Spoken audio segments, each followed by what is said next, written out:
Цаанаа бичлэгээр уулзааг аягүй гоцсон байна. Ойр төрний аягүй ажилтай байсан.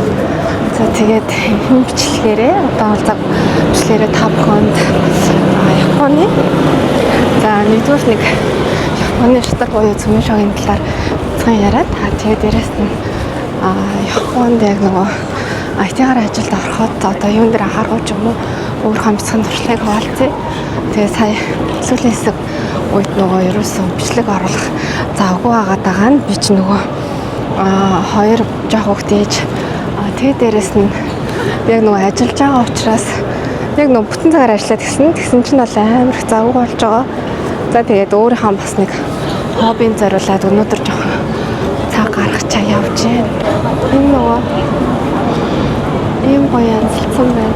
Таврын доор баяр болсон. Тэгээд нэг гоё урмал ингээд цэцэг урмал оруулаа. Тийм байцалч. За эхлээд за цөмийн шогийн талаар жоох ярьчих. Нөгөө энэ дамдэр одоо Японы амьдардаг эцэгчүүд ингээ хүүхдээ одоо шатар сурмаартай гэдэг шүү дээ. Тийм гот одоо яг үнд бол Японд шатрын одоо клуб ч юм уу те тэр нь ерөнхийдөө бол цөөхөн Монголтай харьцуулахад яадаг бол нэг үндэснийх нь одоо шатартай ер нь ойролцоо цөмийн шогийг шогийг байдаг Япон шатар. Тэгээ тэр нь болохоор Японд аюул алдартай. Ерөнхийдөө бол сумо шиг тийм алдартай спорт байгаа.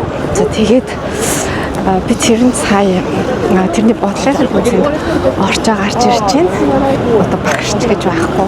Хөрхи өөрөө нэг ном худалдаж аваад өөрөө сурсан. Тэгээ анхан шатных нь бодлогын тэмцээнд ороод 6 бодлого бодох хэрэгтэй. Тэгээ аюу сонирхолтой нь шоогийгоо аваад очилдаг юм байна. Манайхаар бол шатраа аваад бодлого бодох гэсэн. Тэгээд тэрийг би мдээгүй юу надад шоог юм уу? Өөс нь надад шоогыг ч авахгүй дээрээс нь бүр. Тэгээд ер нь бол би нөө бодлон өөр хэмээн ингээд яг жинхэнэ шоугийн дээр өрөхгүйгээр номоо хараад идэх байхгүй юу? Ер нь жахаа айгүй өрөвдөлтэй надад шоог авахгүй.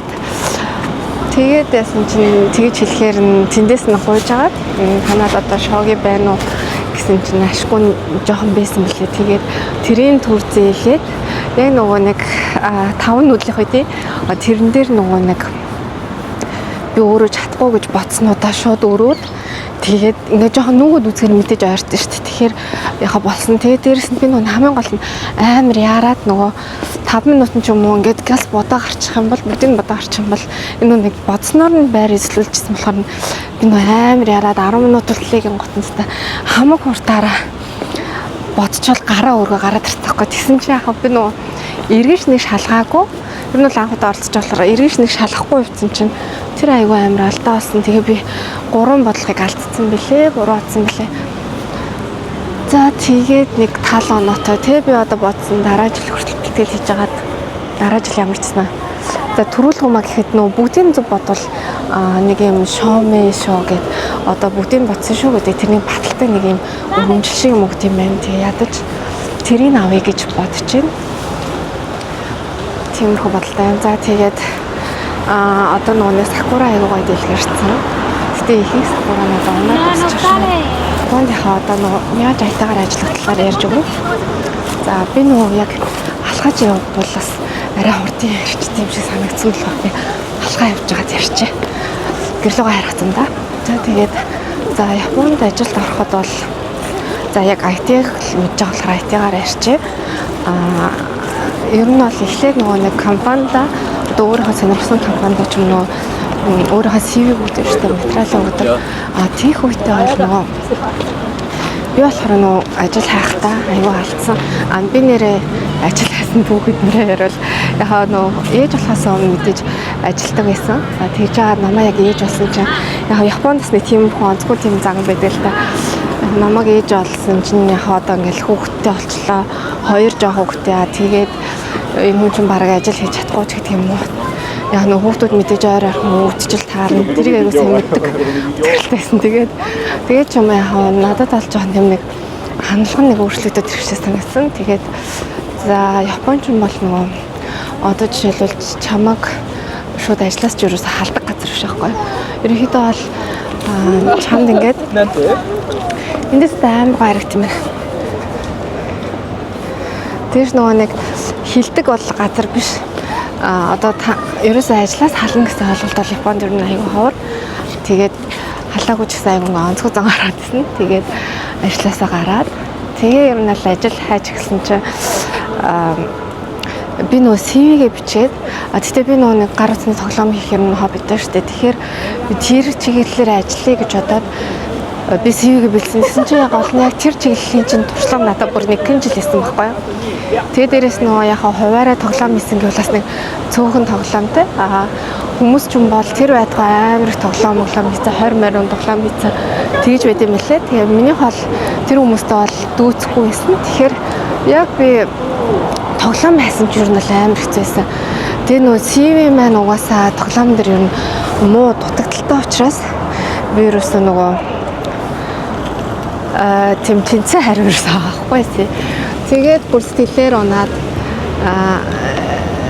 тэгээд яг найз ихтэй хэлсэн чинь чи тоглоом хийхгүй гэвэл манай нэг найзын компани одоо ухаан авах гэж байгаа гэсэн шүү дээ. Чи тийш нэг материалаа явуулаад үзэх юм гээд. Тэгээ яг материалаа явуулаад тэгээд эхлээд мэдээж миний CV-г шалгаж байгаа юм. Тэгээд CV-гээ бол би нөгөө нэг ерөөсөө би тэр CV-г ер нь бол номер 1 чухал зүйл болохоор ажилд орох. Номер 1 чухал зүйл бол CV гэдэг. Тэгсэн чинь би тэрийг ерөөсөө тийм чухал гэдгийг ерөөсөө ойлгохгүй. Одоо жишээлбэл би яаж энэ олон жилийн ажлын туршлагаа би одоо би тим төсөл дээр тим одоо програм дээр тим хил дээр тим хийжсэн гэдгийг би бол санахгүйсэн баггүй. Тэглэж санийч гэж амар хичээгээгүй. Тэгэл зүгээр яхаа ерөнхийд нь нэг жоохон юм бичээд орхисон байсан. Тэнгуут нөө нэг миний CV хүн уншингуудаа тэгж бодсон юм байна л те. За одоо энэ DBT нэг ажиллаж байгаагүй юм байна ч юм уу тий. Нэг тэр мэрийгээ би бол нэг аюу тийм ойлгож чухалчилж бичээгүй. Тэр мань аюу алдаасан. Тэгсэн чинь яг нэг Японч юм болохоор нөгөө ингэдэг ус ахгүй. Одоо ингэ танил тал яг одоо жишээ нь одоо би ингээд хүмүүс одоо ажилд орох гээд материалаа ингээд өгөхөөр одоо намайг огт танихгүй компани бол би бол тэнцэг магадлал баг. Ямар үед их болох вэ гэхээр одоо жишээ нь тухайн компанид ажиллаж байсан хүн ч юм уу те ингээд танилаараа дамжуулаад ингээд холбогдох юм бол тэр хүний одоо ажилд орох магадлал нь жоохон ихсэн. Тэр нь яагаад юм бэ гэвэл одоо тэр хүнийг бол нөгөө хувь хүний зан чанарыг мэдэж байна. Тэгээд хамт ажиллаж байсан бол бас нөгөө нэг ажлын туршлагатай сайн ч гэдэг юм уу. Тэгдэг учраас бол нөгөө танил талхаараа гэж хүмүүний авах айгүй дуртай байдаг. Тэгээ би яг тийм айгүй даваалсан. Тэгтээ нөгөө нэг CV-г мөрчсөн болохоор миний CV-г бол нөгөө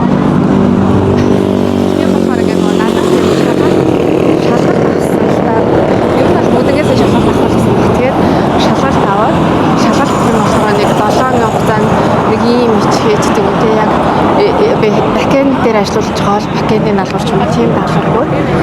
Тэгээ би болохоор тэр даалгаврыг ер нь 2-3 хоног ч үлгээс ер нь газ хийгээд өчигээд уг нь бол 7 хоногийн хугацаа гэсэн л та. Тэгэхээр аль болох газ хурдан хийгээд тэгээд өгсөн чинь яг тэрэндээ тэнцээд за тэгээд эхлээд бол мэдээж ингээд CV хоёрдугаар болохоор намаа нөгөө DB би мэдгүй гэж бодсон учраас яг тийм даалгавар өгөөж шалгах чам. Тэгээд тэрийг хийж онгууд чинь за болох юм байна гэж бодоод дахиад ярилцлаганууд болтлоо. Тэгээ нэг 2 маяр ярилцлаганы дараа одоо нэг ажиллуулж үзье гэж байгаа. Тэр ажиллуулах нь болохоор нөгөө 3 сарын одоо нөгөө манайх ч бас нэг төр ингээ нэг ажиллуулдаг штэ эхний 3 сар ингээд сайн ажиллах юм болж эхэлсэн штэ. Тэгээд 3 сар ажиллуулаад тэгээд ашгүй ингээл айгуусаа хичээгээл тэр нэг 3 сартаа хичээгээ тэгээ яг үнсэн ажилтаа болсон. Тэгээ ер нь ингээ нөө влог хийх одоо ажлын нэг өдөр ч юм уу одоо тийх бүр үнэхээр завгүй байж байгаа. Тэгээ өнөөдөр яг ганцаараа нөгөө тэмцээнд орныг гарсан болохоор жоохон завтай, жоохон гэрлүүгээ харахтай жоохон удаж харах чинь. Номер 1 бол CV-гээ маш сайн нарийн бичих хэрэгтэй. Маш сайн нарийн бичих хэрэгтэй. Яг бол тэр хүн дээр одоо жишээ нь 100 ч юм анкет ирж байгаа шүү дээ. Тэгвэл тэр 100 анкетнаас ерөнхийдөө анкетын шүгэл харж байгаагүй хэрвээ ч юм уу танихгүй бол тэгэл бүх анкетыг үзэж байгаа л нөө туршлагыг хараад манайх дээр одоо яг ийм ил дээр ийм хийж байгаа хүн хэрэгтэй шүү гэвэл яг тэрийг хийжсэн өмнөнийг бол армаар байгаа болохоор CV-г маш их харах учраас CV-н дээр амар сайн анхаарах хэрэгтэй. За тэгээд яг IT инженерээр за яг ерөнхийдөө бол манай IT-г бол ингээ ажил авахтаа л ерөнхийдөө нөгөө аягүй туршлагын аягүй хардаг. Ажил яарсных нэрээ за одооныхаа компани талаар ярих юм бол ер нь л нөгөө за том компани юм те би өмнө нь яг дандаа юм нэг аягүй том компани төсөл дээр орж ажилладаг гэсэн. Тэгэхээр болохоор нөгөө одоо жишээ нь штэ одоо тэр төслийн одоо сэкэж юм уу те одоо тэр одоо төслийг ингээд төлөвлөх одоо DB ийм structure-ийн зурах ч юм уу эсвэл одоо Mitsumori гэдэг одоо ингээд үнийн саналгаа шүү дээ. За энэ төслийг бол эдийн ирээний төлбөр хэрэгтэй гэдэг ч юм уу тий. Тэр мэрийг ер нь тооцоолох тийм бол ерөөсөө хийж байгаагүй. Тийм хийж байгаагүй болохоор яг нэг том компанид бол мэдээж тийм хийх ерөөсөө боломжгүй. Яагаад гэвэл тэр бүх ажлыг чинь нөгөө яг одоо жишээ нь би программист гэж бодоход одоо надаас дээгүүрх одоо өндөр ингээд амар олон шалтгаалтай учраас тэр хүмүүс нь ингээд хийгээ явчихд болохоор тэрийг ер нь бол мэдэх боломжгүй байдаг. Тэгээ яхав жижиг компанид одоо л аягүй цөөхөн үнэтэй компани ажиллаж байгаа. Тэрний давуу тал яг сурж байгаа юм юу вэ гэхээр нөгөө яг тэр одоо скинүүдийг ер нь аль би яг одоо бол нэг дэлбэрийн систем хийж байгаа. Тэрний бол бүх одоо скийг нь одоо би хийж байгаа. Хийсэн ер нь л тэгээд тэгэхээр одоо тэндээс айгүй хэм сурна. Японч нөгөө айгүй нөгөө давуу тал айгүй нэг мундаг зүйл нь болохоор юмыг амар сайн төлөвлөдөг. Тэгээ ер нь алдаагүй зүйлийг ер нь бараг л ер нь амар тийм алдаагүй сайн тестэлсэн ч юм уу тийм нөгөө чанартай бүтээгдэхүүн гаргадаг. Тэр нь болохоор ерөөхдөө одоо яг технологийн хувьд бол амар сайн гэж төлөвлөж эхнээс амар сайн сэкэдэг. Яг нөгөө одоо бол нэг agile систем agile хацуу гэдэг одоо нөгөө ингээд тухайн үед нь төлөвлөл ингээд амар хурд ингээд өөрчлөгдөөл ингээд явдаг.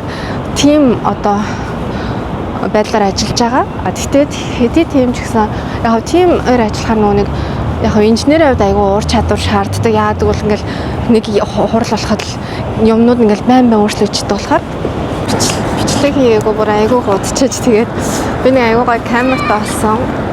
DJI Action Pro гэдэг Pro 5 гэнэ ийм нэг камертаа олсон. Одооноос ихэд амар гой бичлэгийг айгүй чанартай. Тэгээд бас микро болохоор айгүй цаашдаа бичлэг маань аяга чанартай болох байх гэж найдаж байна. За тэгээ бичлэгийг минь үздэг та бүхэнд маш их баярлалаа. Одоо дараагийн удаа ажлынхаа нэг өдрөө ч юм уу. Тэгээ ер нь Японд одоо би яг ундаа гэрээсээ ажиллаад ерөнхийдөө ковидоос хойш гэдэг чинь бараг 4 жил өнгөрцөн. Одоо ингээ гэрээсээ ажилласараа аяга удсан тэгээ саяхнаас л яг зарим компаниуд болж байгаа офис руу явж хэлдэг болсон. Тэгээ би бол нөгөө 7 хоногийн нэг өдрөөс офис руу явдаг болсон. Тэгээ офис руу хараад аяга гоё ингээд хүмүүстэй юм яриад аяга хөвчлээ гоё сонь юм гэдэг. Тэгээ дээрээс нөгөө манай компани залуу хүмүүс олонтаа